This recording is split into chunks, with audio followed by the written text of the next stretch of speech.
चलिए दोस्तों शुरू करते हैं। दो की टर्म्स पे पूछे गए सारे ही previous year questions of examination conducted by UPSC, भले ही वो सिविल सर्विस एग्जामिनेशन हो, सीडीएस, एनडीएस या फिर सीएपीएस। ये जो इथेनॉल और मिथेनॉल का टॉपिक है, ये यूपीएससी का one of the most favourite topic है। तो हमारा जो आज का ऑब्जेक्टिव है वो थोड़ा सा अलग है। आज हम ऐसे ऑफबीट क्वेश्चन को देखने की कोशिश करेंगे जो इन दोनों ही कीवर्ड पे यूपीएससी ने प्रीवियस ईयर में पूछे हैं, इथेनॉल और मिथेनॉल। मैं ऑफबीट क्यों बोल रहा हूँ, एक मिनट में जल्दी से समझा देता हूँ। जैसा कि आप जानते हो, इथेनॉल और मिथेनॉल पे हम ऑलरेडी बहुत सारे डिस्कशंस कर चुके हैं। उसमें हमने कुछ क्वेश्चंस को भी डिस्कस किया था, वो जनरलाइज्ड क्वेश्चंस थे। आज मैं आपको कुछ ऐसे अलग पर्सपेक्टिव दिखाऊंगा इन दोनों कीवर्ड से जुड़े हुए, जो शायद आपको न आते हो। सबसे पहले शुरू करते हैं एक आसान क्वेश्चन से। यूपीएससी सिविल सर्विस 2013 का ये क्वेश्चन है। बड़ा ही आसान सा क्वेश्चन उन्होंने पूछा है कि जो बाय प्रोडक्ट होता है शुगर इंडस्ट्री का, उसकी यूजफुलनेस के बारे में। बेसिक जानकारी हम सबको होती है कि शुगर इंडस्ट्री से जो बाय प्रोडक्ट निकलते हैं वो होता है बैगेस मेजॉरिटी और मोलेस, ये दोनों मेजर होते हैं। अब वो पूछ क्या रहा है ये देखना। पहला वो पूछ रहा है कि बैगेस जो होता है, क्या इसे हम बायो मास फ्यूल के तौर पे for the generation of energy use कर सकते हैं? जवाब है हाँ। दूसरा ऑप्शन ये बोल रहा है कि मोलेसेस जो है उसे हम यूज कर सकते हैं एज अ फीड स्टॉक। मतलब कि अगर हमें सिंथेटिक केमिकल फर्टिलाइजर को बनाना है, प्रोड्यूस करना है, तो उसमें जो फीड स्टॉक डलेगा, जो भी रॉ मटेरियल डलेगा, उसमें हम मोलेसेस को डाल सकते हैं। जबकि जो सिंथेटिक केमिकल फर्टिलाइजर हो जाता है, सिंथेटिक और केमिकल फर्टिलाइजर, ये तो हम जानते हैं यूरिया, अमोनिया, तो ये मोलेसेस से कैसे बनेगा? सोचने वाली बात। थर्ड, क्या मोलेसेस को यूज किया जा सकता है for the production of ethanol? देखो, यहीं से आपको समझ में आना चाहिए कि जो इथेनॉल का प्रोडक्शन होता है वो मेजॉरिटी हम कहाँ से करते हैं? वो हम करते हैं शुगर इंडस्ट्री के थ्रू। अब बैगेस और मोलेसेस अगर दिया है और उसमें बोला है कि इथेनॉल का प्रोडक्शन, तो भले ही वो मोलेस लिखा हो या बैगेस लिखा हो, क्या हम इथेनॉल को प्रोड्यूस कर सकते हैं? जवाब ऑफकोर्स हाँ होगा। और यहाँ पे केमिकल फर्टिलाइजर लिखा है जो अमोनिया यूरिया को रिप्रेजेंट कर रहा है, इसका आंसर ऑफकोर्स गलत होगा। And so 1 and 3 would be the correct answer.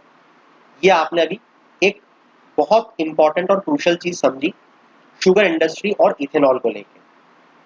अब मैंने आपको ये क्वेश्चन ही क्यों अटेम्प्ट करवाया? देखो, क्योंकि यूपीएससी सिविल सर्विसेज 2010 में ऑलरेडी एक बार क्वेश्चन पूछा जा चुका है क्रॉप्स को लेकर। यहाँ पे पूछा है कि given below are the names of 4 energy crop, 4 energy crop दिए हुए हैं, which one of them can be cultivated for ethanol.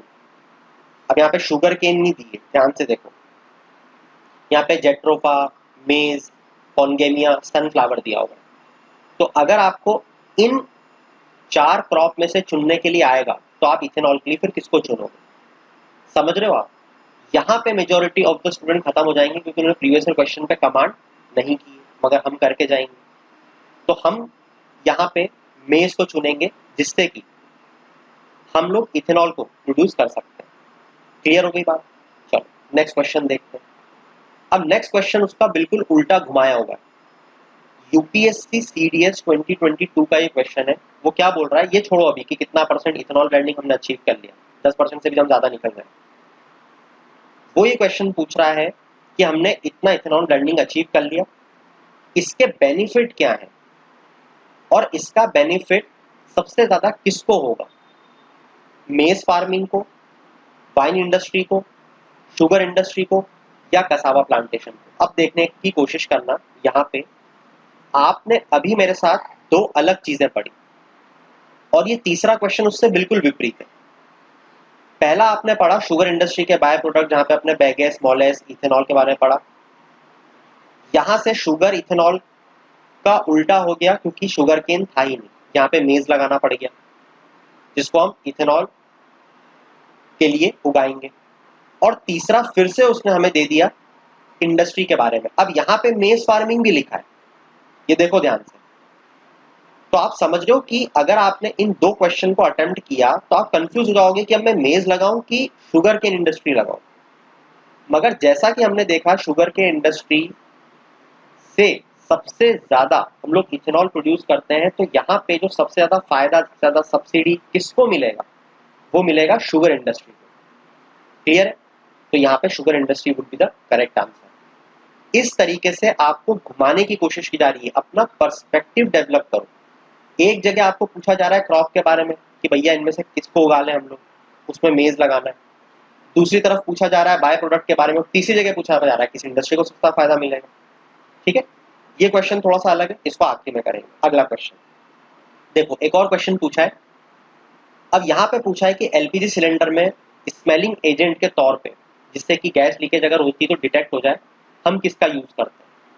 यहाँ पे देखो इथेनॉल का अलग एक कंपाउंड डाल के दे दिया आपको, थायो ethanol would be the correct answer. इसको याद रखने की कोशिश करो। अब देखो इसी का एक अलग पर्सपेक्टिव उन्होंने कैसा क्वेश्चन पूछा, बहुत ध्यान से देखना। वो पूछ रहा है कि लिटमस पेपर का टेस्ट होता है। अच्छा, लिटमस पेपर का टेस्ट क्या होता है पहले देख लो। बेस लिटमस पेपर पे कैसे रिएक्ट करेगा, अगर आप ऐसा लिटमस पेपर डालोगे तो रेड कलर ब्लू में चेंज आएगा, वही जो एसिड है वो ब्लू लिटमस को रेड में कन्वर्ट कर देगा।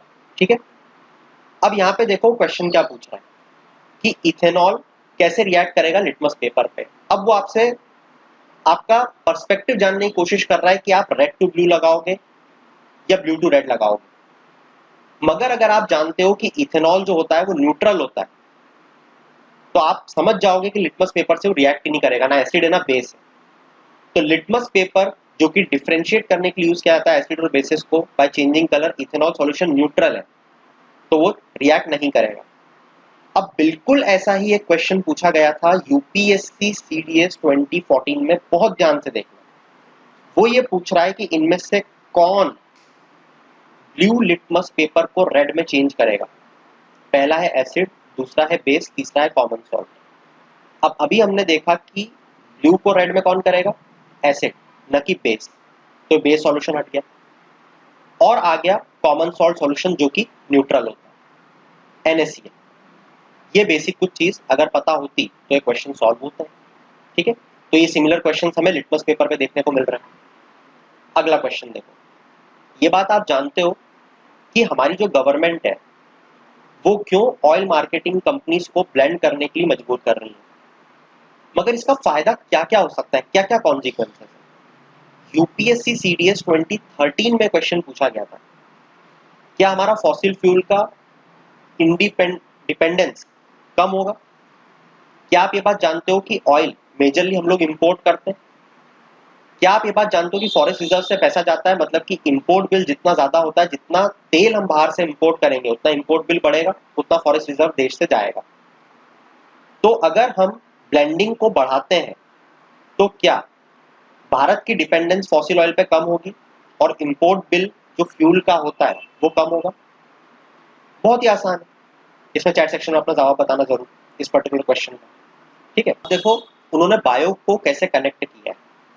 वो ये पूछ रहे हैं कि इनमें से कौन सा ईस्ट यूज किया जा रहा है for commercial production of ethanol. ये याद करने वाली बात है, यूपीपीएससी 2016 में क्वेश्चन पूछा है, इसको याद करो, रटो। ठीक है, कि इस ईस्ट को for the commercial production of ethanol हम लोग यूज करते हैं। नेक्स्ट क्वेश्चन देखो, यूपीएससी सीडीएस 2014 का, बैगेज जो कि बाय प्रोडक्ट है शुगर मैन्युफैक्चरिंग इंडस्ट्री का, इसे हम किस के प्रोडक्शन में यूज करते हैं, किस चीज के प्रोडक्शन में। जवाब है पेपर प्रोडक्शन। ठीक है, नेक्स्ट यूपीएससी सीएपीएफ 2021 का क्वेश्चन है। ये क्वेश्चन टिपिकल है, ये क्वेश्चन जब तक नहीं बनेगा जब तक एरोबिक रेस्पिरेशन और एनएरोबिक रेस्पिरेशन के बारे में आपको नहीं पता है। कैसे, क्वेश्चन बोल रहा है कि विच one of the following is not a breakdown product of glucose during respiration. Respiration के टाइम पे ग्लूकोज को ब्रेक डाउन करते हैं, उस टाइम पे इनमें से कौन सी चीज नहीं निकलती, इथेनॉल, लैक्टिक एसिड, वाटर या फिर मीथेनॉल। अब सबसे पहले आपको पता होना चाहिए कि दो तरीके के रेस्पिरेशन होते हैं, एरोबिक और एनएरोबिक। अगर ऑक्सीजन या एयर की प्रेजेंस में रेस्पिरेशन होगा तो एरोबिक, अगर एब्सेंस ऑफ ऑक्सीजन में होगा तो एनएरोबिक। अब यहाँ पे अगर एनएरोबिक रेस्पिरेशन की बात करें तो एन प्रोडक्ट क्या होता है, इथेनॉल होता है, कार्बन डाइऑक्साइड होता है और लैक्टिक एसिड होता है। तो अब यहां से उठा के इस क्वेश्चन को देखोगे वापस से, तो आप अपने आप आंसर पे पहुंच जाओगे कि यहाँ लैक्टिक एसिड, इथेनॉल, वाटर, तीनों चीजें हमको दिख रही हैं सिवाय मिथेनॉल के। आखिरी के 2 क्वेश्चन यूपीएससी सीएपीएफ 2019 का, which one of the following is known as wood spirit. Wood spirit किस नाम से आना जाता है? मिथेनॉल। आखिरी में which one of the following living organism gives litmus. जवाब है लाइकन। अब आपको लग रहा होगा कि मैंने इस क्वेश्चन को यहाँ पे ऐड ऑन क्यों किया, जहाँ पे लाइकन ये तो एनवायरमेंट या बायो का क्वेश्चन होना चाहिए। बस यही तो मैं चीज आपको समझाने की कोशिश कर रहा हूँ। ये जो खेल है ये हम नेक्स्ट लेक्चर में समझेंगे, जहाँ पे वायरस, बैक्टीरिया और फंजाई के बारे में डिस्कस करेंगे। यहाँ पे आपको सैकोराइम्स देखने को मिल रहा है, यहाँ पे भी आपको सैकोराइम्स देखने को मिल रहा है, जिसे हम कमर्शियल प्रोडक्शन में यूज करते हैं फॉर इथेनॉल। एक जैसे ऑप्शंस और एक जैसे क्वेश्चन को अलग अलग तरीके से घुमा के पूछ रहे हैं। यहाँ पे आपको लिटमस टेस्ट दिख रहा है, इसके ठीक ऊपर हमने यहाँ पे लिटमस टेस्ट के क्वेश्चंस को अटेम्प्ट किया था। क्वेश्चन को घुमा घुमा के वो पूछ रहे हैं, जिसको और इलेबोरेटली मैं आपको नेक्स्ट लेक्चर में समझाऊंगा।